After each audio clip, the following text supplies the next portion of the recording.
Hello everyone, অসীমার কিচেনে আপনাদের সকলকেই স্বাগত।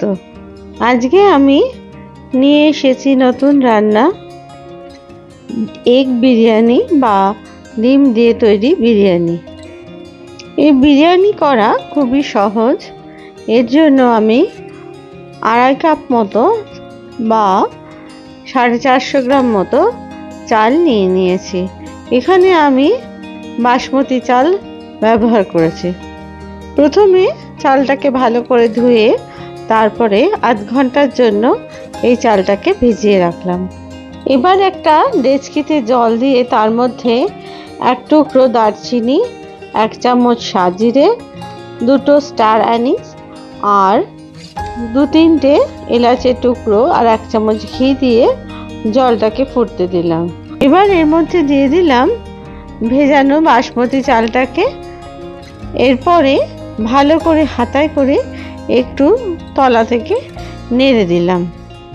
দিয়ে দিলাম আমি এখানে 2 চামচ মতো নুন, যাতে করে চালের মধ্যে ভালো মতো নুনটা ঢোকে। এরপরে যখন এই চালটা প্রায় 70 থেকে 80 ভাগ সেদ্ধ হয়ে যাবে, সেই সময় চালটাকে আমি জল ঝরিয়ে নিলাম আর সমস্ত শুকনো মশলাগুলোকে একটু ফেলে দিলাম। ভাতগুলোকে ভালো করে ছড়িয়ে দিতে হবে, যাতে করে একটু ভাতটা ঝুরঝুরে হয়, তার জন্য। অন্যদিকে 10টা মতো ডিম সেদ্ধ করে নিয়ে সেই ডিমগুলোর গায়ে আমি ছুরির সাহায্যে একটু কেটে নিলাম, কারণ এই ডিমগুলোকে ভাজতে হবে, তার জন্য। দিয়ে দিলাম 1/2 চামচ মতো হলুদের গুঁড়ো, 1/2 চামচ মতো লঙ্কার গুঁড়ো আর 1/2 চামচ মতো নুন। এই নুন, লঙ্কা আর হলুদ ভালো করে ডিমের গায়ে মাখিয়ে নিতে হবে। আর তারপরে এটাকে একটা কড়াইয়ে অল্প একটু তেল দিয়ে 2 চামচ মতো এটাকে ভালো করে ভেজে নিতে হবে।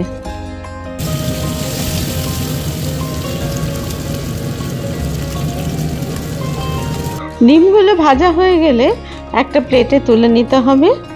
তারপরে ওই একই কড়াইতেই আর একটুখানি 4 চামচ মতো তেল দিয়ে আমি এর মধ্যে দিয়ে দিলাম গোটা কয়েক গরম মশলা, একটা স্টার অ্যানিস আর দারচিনির টুকরো, এলাচ আর কিছু লবঙ্গ ছিল। এরপরে মাঝারি সাইজের 5টা পেঁয়াজ কুচি করে কেটে সেটাকে ভেজে নেওয়ার জন্য দিয়ে দিলাম কড়াইয়ের মধ্যে। এরপরে খুব ভালো করে পেঁয়াজগুলো ভেজে নিতে হবে, যতক্ষণ না পেঁয়াজগুলো হালকা ব্রাউন কালারের হচ্ছে। কারণ পেঁয়াজগুলোর মধ্যে যেন কোনো কাঁচা গন্ধ না থাকে, আর পেঁয়াজগুলো যেন ভাজা হয়ে এটা একদম নরম হয়ে যায়। এরপরে এর মধ্যে আমি দিয়ে দিলাম 1 চামচ মতো ঘি, কারণ আমি আগে কোনো ঘি ব্যবহার করিনি। আপনারা তেলের পরিবর্তে অবশ্যই ঘি ব্যবহার করতে পারেন। আমি প্রথমে কিন্তু সাদা তেলই ব্যবহার করেছি। এরপরে আরও খানিকক্ষণ আমি পেঁয়াজগুলোকে ভাজতে থাকলাম, আর গোটা যে মশলাগুলো ছিল সেগুলো এবার আমি তুলে ফেলে দিলাম, কারণ এগুলো বিরিয়ানি হয়ে যাওয়ার পরে মুখে লাগতে পারে, তার জন্যই এগুলো আমি ফেলে দিলাম। এরপরে দিয়ে দিলাম আমি বড় চামচের 1 চামচ রসুনের পেস্ট, দিয়ে দিলাম 1 চামচ মতো আদার পেস্ট। তারপরে সমস্ত উপকরণগুলো ভালো করে ভাজতে থাকলাম আবারও, কারণ এর মধ্যে যেন কোনো আদা, রসুন বা পেঁয়াজের কাঁচা গন্ধ না থাকে, সেটা অবশ্যই খেয়াল রাখতে হবে। দেখুন আস্তে আস্তে 5 থেকে তেল ছাড়তে শুরু করেছে। এই সময় আরও মিনিট 5 ভালো করে নাড়াচাড়া করে পেঁয়াজটাকে ভেজে নিতে হবে। তারপরে এর মধ্যে দিয়ে দিলাম 2টো টমেটোর পেস্ট। এই টমেটো পেস্ট দেওয়ার পরে খানিকক্ষণ নাড়াচাড়া করে টমেটোটাকে ভেজে নিতে হবে, এটারও যেন কোনো কাঁচা গন্ধ না থাকে। আর এই ভাজার সময় খেয়াল রাখতে হবে আঁচ যেন মিডিয়াম থেকে হাই ফ্লেমের মধ্যেই থাকে। দেখুন এটারও আস্তে আস্তে তেল ছাড়তে শুরু করে দিয়েছে।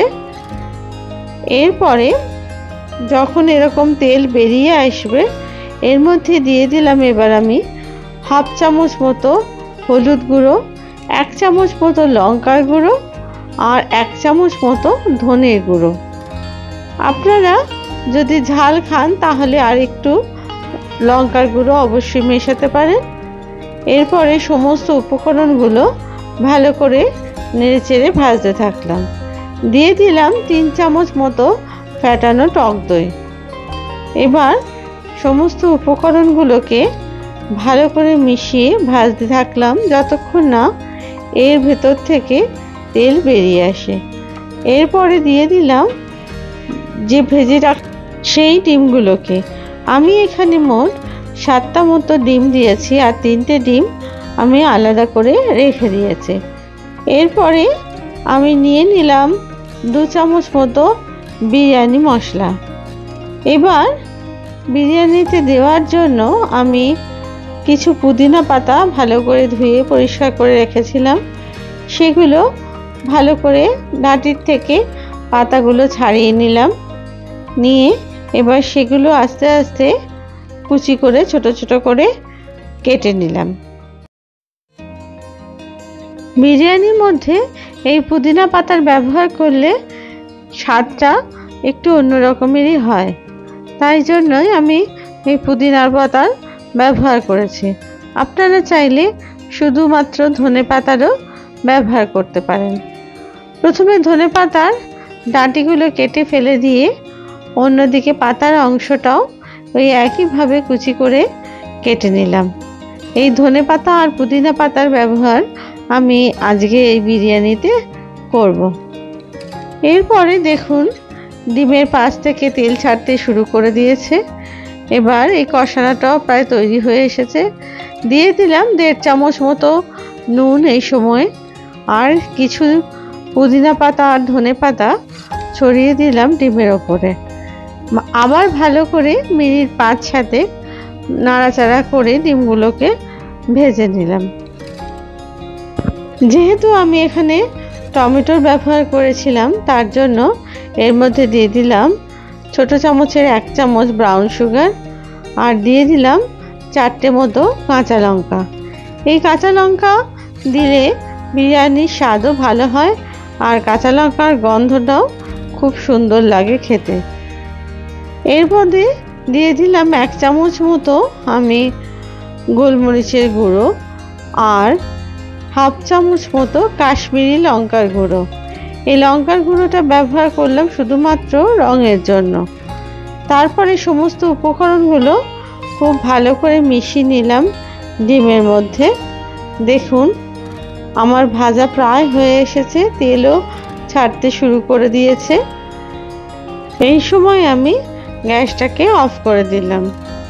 অন্যদিকে একটা হাঁড়ি বসিয়ে তার মধ্যে দিয়ে দিলাম বড় চামচের 1 চামচ ঘি।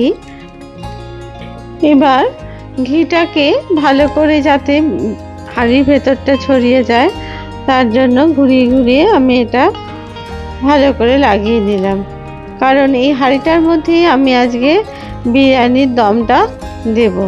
এবার আগে থেকে তৈরি করে রাখা যে ডিমটা আমি করেছিলাম সেই ডিমের অংশটা দিয়ে দিলাম মশলা সমেত হাঁড়ির মধ্যে। দিয়ে ভালো করে মিনিট 5-7 আবার নাড়াচাড়া করে ভালো করে সমস্ত ডিমগুলোকে আর একটু কষিয়ে নিলাম। যখন পাশ থেকে আবার তেল বেরোতে শুরু করেছে সেই সময় এর মধ্যে দিয়ে দিলাম আগের যে কড়াই ছিল তার মধ্যে একটু জল দিয়ে সেই জলটা, এই জলটা হাফ কাপ মতো ছিল, সেটাই আমি এখানে ঢেলে দিলাম, কারণ তলায় যাতে একটু গ্রেভি মতো থাকে ডিমের, তার জন্য। এবার সমস্ত মশলাগুলোকে ভালো করে ওই জলের মধ্যে মিশিয়ে দিয়ে মিনিট 2-3 একটু ফুটতে দিতে হবে। তারপরে আস্তে আস্তে আগে থেকে যে তৈরি করে রাখা ভাতটা ছিল সেটাকে ছড়িয়ে দিতে হবে ডিমের ওপরে। খুব আস্তে আস্তে দিতে হবে, কারণ যাতে করে চালগুলো ভেঙে না যায় সেদিকে অবশ্যই খেয়াল রাখতে হবে। আর যেহেতু চালটা আমি 70 থেকে 80 ভাগ সেদ্ধ করেছিলাম, তাই এটা একদমই ঝরঝরে বা ঝুরঝুরে আছে। এর উপরে দিয়ে দিলাম আমি 2 থেকে 3 চামচ ঘি, আর ওপর থেকে ছড়িয়ে দিলাম আগে থেকে তৈরি করে রাখা কিছু পেঁয়াজের বেরেস্তা। এই বেরেস্তা ছড়িয়ে দেওয়ার পরে এর মধ্যে আমি আগে থেকে যে 3টে ডিম সরিয়ে রেখেছিলাম সেখান থেকে 5টা টুকরো আমি সাজিয়ে দিলাম এর ওপরে। এবার কিছু ধনেপাতা আর পুদিনা পাতার কুচিও দিয়ে দিলাম ডিমের ওপরে।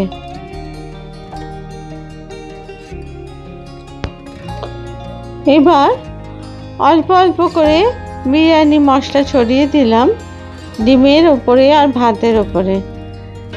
তারপরে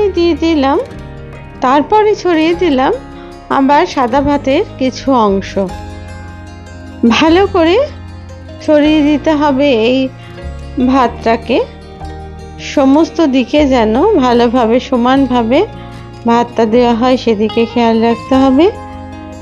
আস্তে আস্তে সমান করে দিলাম।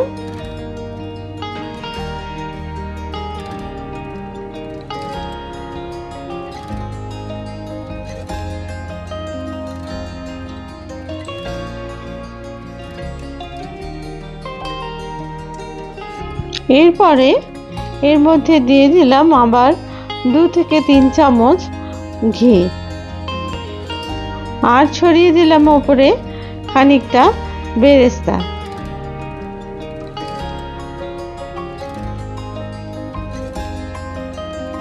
এরপরে অল্প একটু নুন ছড়িয়ে দিলাম বেরেস্তার ওপরে, যাতে করে উপরের অংশটাতে একটু নোনতা ভাব থাকে। ডিমের অংশের ওপরে আর একটু ভাত দিয়ে দিলাম, তার উপরে দিয়ে দিলাম একটু ঘি, তারপরে ধনেপাতা আর পুদিনা পাতা ছড়িয়ে দিলাম ভাতের ওপরে। এরপরে বিরিয়ানি মশলা আবার ছড়িয়ে দিলাম ভাতের ওপরে। এবার আগে থেকে তৈরি করে রাখা দুধ আর কেশরের যে অংশটা ছিল সেটা ছড়িয়ে দিলাম আস্তে আস্তে ভাতের চারদিকে। এই কেশরটাকে ব্যবহার করলে এর স্বাদ আর গন্ধ খুবই ভালো হয়। আমি আজকের এই বিরিয়ানিতে কোনো কেশর বা গোলাপ জলের ব্যবহার কিন্তু করিনি, সম্পূর্ণ ঘরোয়া পদ্ধতিতে করছি বলে এগুলোকে আমি বাদ দিয়েছি। আপনারা চাইলে অবশ্যই এটা দিতে পারেন। এরপর একটা ঢাকনা দিয়ে হাঁড়িতে আমি চারদিকটা আটা দিয়ে ভালো করে সিল করে দিলাম, যাতে করে ভেতরে ভেপারটা বেরিয়ে না আসতে পারে আর দমটা যেন ভালো হয়।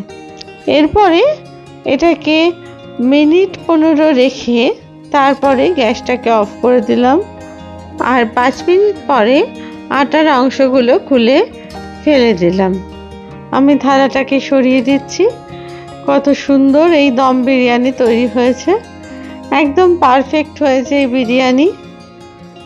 এরপরে মিনিট 5 আরও রেখে আমি আস্তে আস্তে বিরিয়ানির থেকে খানিকটা অংশ তুলে দেখাচ্ছি। দেখুন কতটা ঝুরঝুরে হয়েছে এই বিরিয়ানি। এরপর আমি একটা বলে এটাকে পরিবেশন করলাম। স্বাদে গন্ধে অতুলনীয় এই বিরিয়ানি একবার আপনারা বাড়িতে অবশ্যই ট্রাই করবেন। আর প্রত্যেকটা চাল যেন আলাদা হয়েছে, খুব সুন্দর ঝুরঝুরে এই বিরিয়ানি তৈরি হয়েছে। আপনাদের যদি এই রেসিপি ভালো লেগে থাকে তাহলে অবশ্যই লাইক করতে ভুলবেন না, আর কমেন্টস করে অবশ্যই জানাবেন কেমন লাগলো এই বিরিয়ানি। আপনাদের লাইক, শেয়ার, কমেন্টস আমার কাছে খুবই মূল্যবান, আর এটা আমাকে খুবই অনুপ্রাণিত করে। আর আপনাদের যদি আমার রেসিপিগুলো ভালো লেগে থাকে তাহলে অবশ্যই চ্যানেলটিকে সাবস্ক্রাইব করার অনুরোধ রইল।